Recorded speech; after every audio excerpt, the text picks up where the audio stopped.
آج یاسین ملک کا ہے. یاسین ملک نے کچھ ایفیڈیوٹ میں کچھ باتوں کا خلاصہ کیا ہے.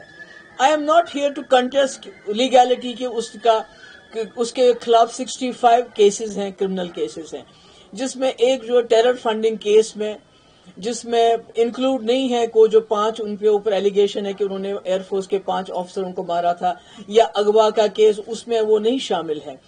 ان کیسوں کے علاوہ ایک ٹیرر فنڈنگ کے کیس میں پلاٹنگ اگینسٹ دا اسٹیٹ وغیرہ وغیرہ, ان کو عمر قید ملی ہے, جس کے لیے این آئی اے اب کہتا ہے کہ ان کو پھانسی ملنی چاہیے.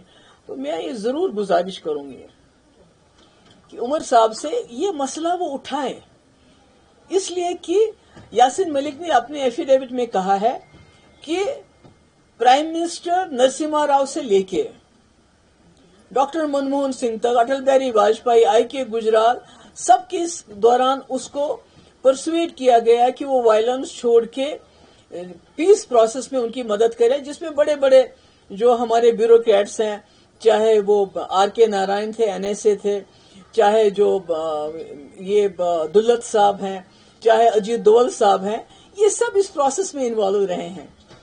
ان میں سے تو 2 زندہ ہیں. تو میں جاننا چاہتی ہوں وہ خاموش کیوں ہیں. دیکھیے ابھی این ڈی اے کی سرکار میں 2015 سے بہت سارے نیگوسیشنز ہوئے, 2015 سے لے کے آج تک, جہاں ان کو بولا کہ آپ ہتھیار چھوڑ دو, ان کے ساتھ بات ہوئی, ایک انڈرسٹینڈنگ ہوئی. تو اسی طرح سے یاسین ملک کے ساتھ بھی ایک انڈرسٹینڈنگ کی گئی تھی 94 میں, جب ان کو جیل سے رہا کیا گیا. ان کو اٹل بہاری واجپئی تب اپوزیشن کے لیڈر تھے, وہ ان سے ملے.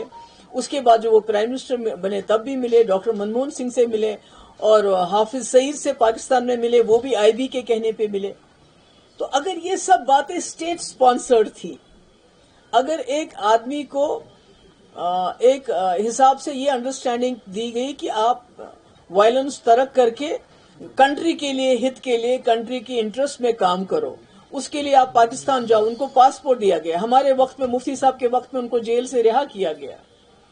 تو یعنی پورا سسٹم, جو پورا اسٹیٹ کی machinery, including R S S کی لیڈرشپ, یہ جو ریلیجس لیڈرز, بڑے بڑے بیوروکریٹس, تو جب سب انوالو تھے, تو آج وہ سب بھول, اس کو ایک کنار درکنار کر کے ایک آدمی کو اس لیے عمر قید یا پھانسی کے تختے پہ پہنچایا جا رہا ہے کہ اس الزام میں جو بھی اس نے ایکشن کیا, جو بھی اس نے کیا, وہ تو اسٹیٹ کے کہنے پہ کیا.